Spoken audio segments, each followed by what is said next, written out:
नमस्कार, मैं हूँ मनविंदर। एमबीएन नेटवर्क पे आप सभी लोगों का बहुत स्वागत है। कई बार जिन्हें बच्चे अंकल अंकल कहते हैं ना, उनका कहना मानते हैं। अक्सर वही अंकल एक दिन उनका मज़ाक उड़ा देते हैं उनकी असलियत सबके सामने रख के। और उसके बाद उस बच्चे का क्या हाल होता है, उसकी बड़ी बुरी हालत होती है। वो ना तो उन्हें अंकल कहने की स्थिति में होता है, ना उन पर कोई बात उठाने की स्थिति में होता है। अब ऐसी ही स्थिति नेता विपक्ष राहुल गांधी की हुई, जब सैम पित्रोदा ने राहुल को मंच से इंट्रोड्यूस कराया पप्पू कह करके। आगे बढ़ने से पहले दोस्तों मेरा आपसे वही निवेदन, वही विनम्र आग्रह, चैनल को सब्सक्राइब कर लें। कंटेंट अगर पसंद आ रहे हैं तो लाइक ज़रूर कीजिए, कमेंट भी कीजिए और सभी राष्ट्रवादी, नेशनलिस्ट चैनल के प्रति अपना प्रेम, स्नेह और सपोर्ट बनाए रखिए। तो आप जान ही रहे हैं कि इस समय एलओपी राहुल गांधी अमेरिका की यात्रा पर हैं। अमेरिका में कांग्रेस सांसद राहुल गांधी का मतलब जो उनका एटीट्यूड दिखाई दे रहा है ना, भर-भर के वो अपने देश को कोस रहे हैं। आई डोंट नो मतलब वो इसे अपना देश समझते भी हैं या नहीं। लेकिन एलओपी हैं तो एक संवैधानिक पद पर हैं, कम से कम उसकी गरिमा तो बना के रखें। अब विदेशी यात्रा पे हैं, चीन के गुणगान गा रहे हैं। वहाँ पर बीजेपी, आरएसएस की बात कर रहे हैं, उन पर निशाना बना रहे हैं। अब देखिए, जब हम कहीं अपने पड़ोस में बैठे होते हैं, तो हम अपने घर की बात नहीं करते हैं।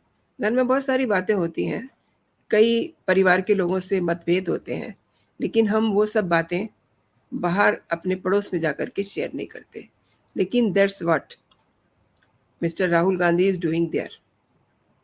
अब आप देखिए, इसी बीच अमेरिका में इंडियन ओवरसीज कांग्रेस के प्रमुख सैम पित्रोदा, राहुल गांधी के अंकल है ना सैम पित्रोदा ने राहुल गांधी का किस तरीके से मजाक उड़ाया और कहा कि वो पप्पू नहीं है। बहुत सारी बातें कह रहे हैं वो उनको इंट्रोड्यूस करते हुए कि राहुल गांधी के पास बहुत बड़ा एजेंडा है और करोड़ों रुपए खर्च करके बीजेपी के विजन को बिल्कुल उन्होंने डिफरेंट रखा और राहुल गांधी को पप्पू बनाने के लिए भी बहुत सारा पैसा खर्च किया गया। लेकिन राहुल गांधी पप्पू नहीं है, वो एजुकेटेड है, वेल एजुकेटेड है और किसी भी विषय पे वो गहरी सोच रखते हैं और उनके पास बहुत अच्छी पॉलिसी है, ब्ला ब्ला। वैसे राहुल को पप्पू कहने की ज़रूरत क्या थी? अगर उन्हें उनकी शान में इतने कसीदे काढ़ने थे, तो सीधे से कह देते कि वो ये हैं, ये हैं, ये हैं। तो पप्पू कहने की क्या ज़रूरत थी? आफ्टर ऑल नेता विपक्ष का मज़ाक तो उड़ गया ना। मैं आपको ज़रा ये वीडियो भी दिखाती हूँ। And Mr. Gandhi, Rahul Gandhi's agenda is to really address some of these larger issues. He has a vision, contrary to what BJP promotes by spending crores and crores of rupees. I must tell you, he is no papu. He is highly... अब खुद ही कह रहे हैं कि I must tell you, he is not Pappu. And he is not Pappu, then why you are telling him, introducing him as a Pappu? ये तो Sam से मेरा भी सवाल है। आगे सुनिए क्या कहते हैं। Educated. He is well read. He is a strategist with deep thinking on any subject. And sometimes it is not very easy. तो कह रहे हैं कि कई बार उनको समझना बड़ा मुश्किल होता है।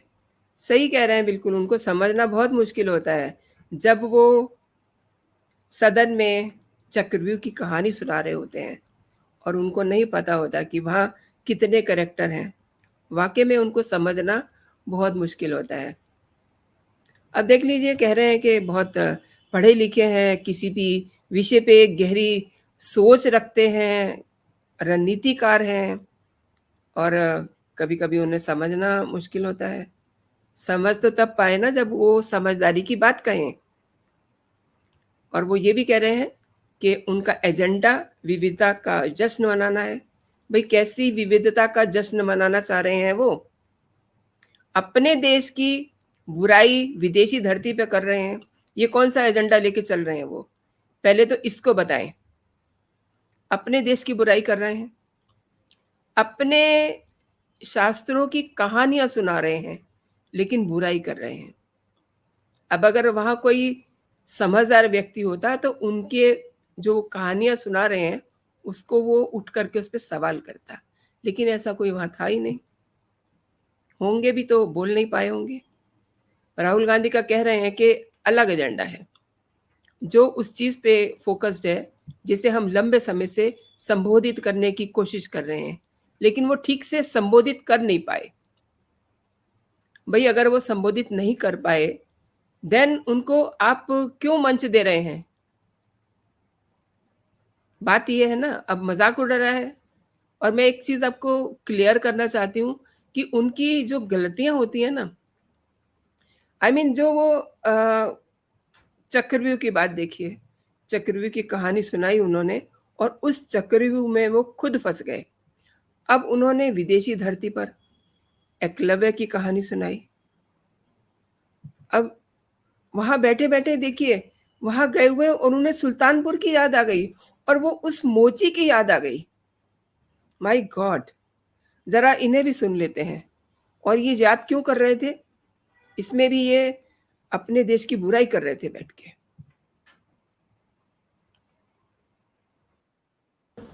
Their thumbs are being cut off.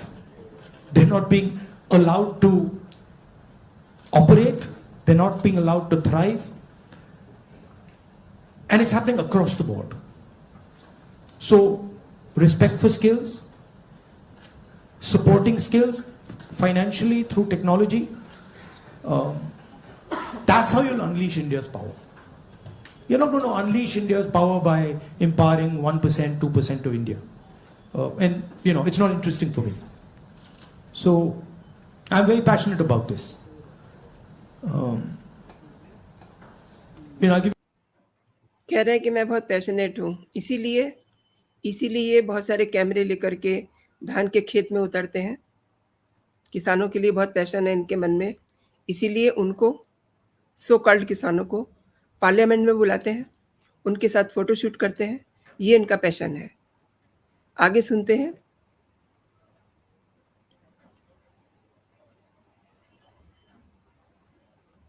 you an example. Some time back, when we were in government, we were talking about skill development. And the gentleman who was running, he was appointed by Manmohan Singh Ji for skill development. He came to see me. And we were having a conversation. And he was explaining to me how he was going to build ITIs. And he was going to put trainers inside ITIs. For plumbing, for hair cutting, for carpentry, for stuff like that. And I was listening to him. And I asked him a question. And what I said was, look, you're building these ITIs. And I gave him an example. I said, let's say you want to train 1 million barbers. Now, in your model, what you're going to do is you're going to have these ITIs, 1,000 of them across the country, and you'll train these barbers. But that's not where the barbers' skills lie. इनको नाई की याद क्यों आ गई? क्योंकि पिछले दिनों ये एक सैलून में घुस गए थे। वहाँ पे इन्होंने अपनी दाढ़ी-वाड़ी छँटवाई और उससे बातें की कि आप क्या करते हैं, क्या नहीं करते हैं। एंड ये पर्टिकुलरली बार्बर की बात कर रहे हैं। एंड मोस्ट ऑफ द जो नाई होते हैं, किस कम्युनिटी से आते हैं और ये क्यों बात कर रहे हैं? क्यों ये उनका नाम ले रहे हैं? आप समझ जाइए। आगे देखते हैं क्या कह रहे हैं। That ITI is not where the barber's skills are. The barber's skills are with the barbers. So I said to him, why don't you do this? Why don't you set up certification centers and then go to every single barber in India and say, listen, this is what we'd like you to train. For every guy you send to our certification center, we'll give you X amount of rupees. अब ये कह रहे हैं कि barber की जो training है उसके लिए कोई संस्थान नहीं है, तो इनकी मैं इनका ज्ञान बढ़ा दूं थोड़ा सा। जो प्रधानमंत्री स्किल योजना है उसमें जो ब्यूटी से जुड़े हुए स्किल्स हैं उसमें ये सब ट्रेनिंग होती है। बार्बर के लिए भी उसमें ट्रेनिंग होती है। अब आप उसको नाई कहिए, उसको बार्बर कहिए, उसे हेयर स्टाइलिस्ट कहिए, कुछ भी कहिए, लेकिन उनके लिए ट्रेनिंग होती है। आगे सुनते हैं ये क्या कह रहे हैं, पूरा जहर उगल रहे हैं।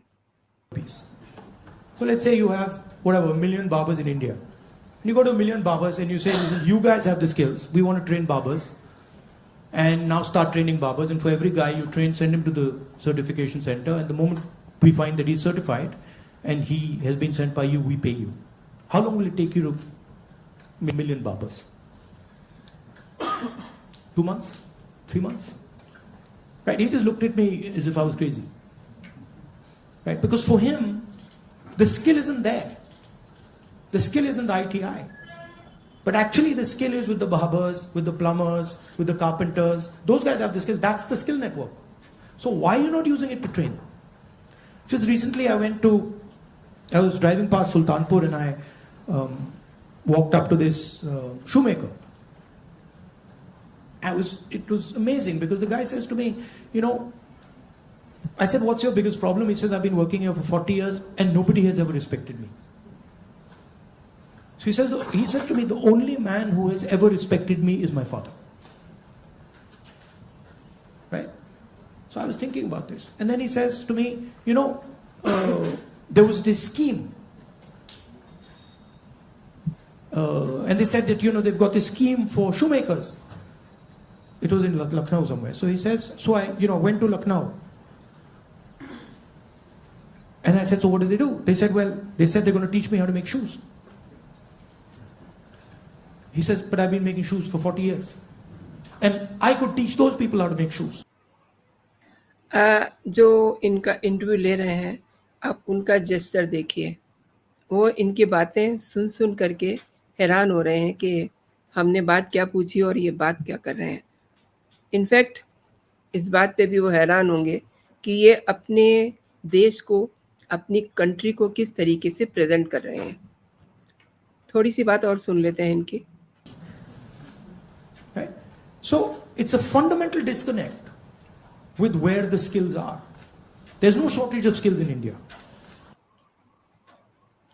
तो इनको बड़ी चिंता हो रही है, लेकिन कभी इनकी भी सत्ता रही थी। कभी किसी ने सुना था कि नाई के लिए कोई सेंटर हो जहाँ पे उसको एजुकेट किया जाए। लेकिन अब पिछले 10 सालों के बीच में प्रधानमंत्री नरेंद्र मोदी ने स्किल के लिए जो योजना शुरू की है उसमें कोई भी किसी भी तरीके का स्किल, उसकी ट्रेनिंग वो ले सकता है। जितनी स्किल ये इन्होंने गिनाई है उससे कहीं ज़्यादा इन्होंने उतने स्किल्स का नाम भी नहीं लिया है। एंड आगे बढ़ते हैं। ये तो ये स्किल की बात कर रहे थे और अपने ही देश की ये बुराई कर रहे हैं। ये इनकी पुरानी आदत है। ये जब भी विदेशी धरती पे जाते हैं, कभी वहाँ लोकतंत्र खतरे में है उसकी बात करते हैं, कभी वहाँ कहते हैं कि जो अल्पसंख्यक हैं, भारतीय अल्पसंख्यक, वो खतरे में है। इस तरीके की बातें करना इनकी पुरानी आदत है। और देखिए, इस समय चूंकि ये अमेरिका के दौरे पे हैं और जब भी ये भारत जाते हैं, भारत को बदनाम करते हैं, कोई कोर कसर नहीं छोड़ते हैं। कभी कहते हैं कि देश में केरोसिन तेल छिड़का हुआ है, आग लगाने के लिए बस एक चिंगारी काफ़ी है। तो कभी कहते हैं कि मुस्लिमों, दलितों और जनजातीय समाज पर भारत में हमले हो रहे हैं। भाई गजब का बंदा है ये।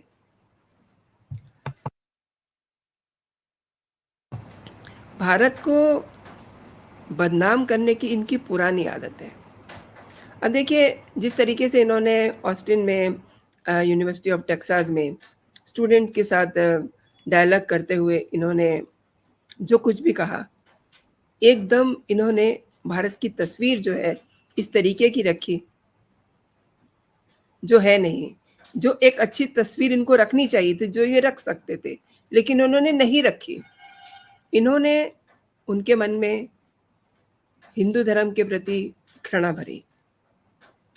एंड ये काम अगर ये कर रहे हैं तो this is not the way. ये इस समय एक संवैधानिक पद पर हैं, नेता प्रतिपक्ष हैं, तो इन्हें नहीं पता कि इन्हें क्या कहना चाहिए।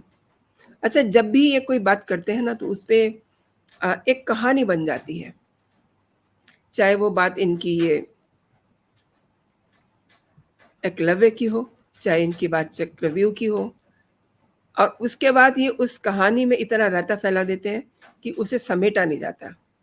अब यहीं तक इनकी बात नहीं रही। इन्होंने कहा कि रोज लाखों एकलव्य उनकी कहानी चल रही है। अब कोई उनसे पूछे कि थोड़ा सा इसे एलैबोरेट करके बताएं कि क्या कहानी चल रही है।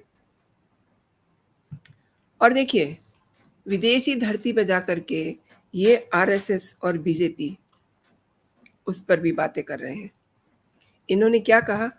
इन्होंने कहा कि भारत सिर्फ एक विचार है, और हमारा मानना है कि भारत एक विचार नहीं बल्कि कई विचारों वाला देश है, और हमारा ये मानना है कि हर किसी को सपने देखने का हक होता है, बिना उसकी जाति, भाषा, धर्म, परंपरा की परवाह किए बिना। लेकिन अब इसमें बीजेपी और आरएसएस कहाँ से आ जाता है?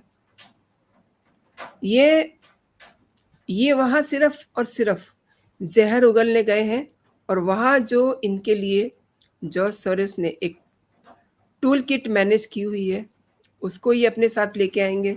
मैं बिल्कुल श्योर हूँ कि जब ये आएंगे तो फिर ये पिछली बार की तरह कहेंगे कि देश में आग लगेगी, इस तरीके की बातें ये करेंगे। पिछले दौरे के बाद भी इन्होंने ऐसे किया था, और इन्हें इस समय भारत में होना चाहिए था, क्योंकि हरियाणा में और जम्मू कश्मीर में चुनाव होने वाले हैं। लेकिन ये वहाँ क्या करने गए हैं? ये वहाँ इसलिए गए हैं कि इन्हें प्रधानमंत्री नरेंद्र मोदी, चूँकि 21 तारीख को वो भी अमेरिका जा रहे हैं, लेकिन इन्हें उनसे पहले जाना था। आपने हमेशा देखा जिस समय प्रधानमंत्री नरेंद्र मोदी विदेश जाते हैं तो उनके लिए कैसे लोग पलक पावड़े बिछाते हैं। इनका आपने कोई सम्मान देखा ऐसा? क्यों? क्योंकि लोग इन्हें पहचानते हैं, ये जिस देश से आ रहे हैं उसी की बुराई करेंगे, और ये चीज़ लोग अच्छा से समझते हैं। तो दोस्तों, अभी के लिए इतना ही। आप अपना और अपनों का बहुत सारा ख्याल रखिए। जो लोग मेरे साथ जुड़े हुए हैं, जिन्होंने मेरे साथ पूरा वीडियो देखा है, उनका बहुत बहुत धन्यवाद। और अभी तक अगर आपने मेरा चैनल सब्सक्राइब नहीं किया है तो मेरे चैनल को सब्सक्राइब कर लीजिए। ये कंटेंट आपको कैसा लगा है मुझे ज़रूर बताइएगा। जय हिंद, जय भारत।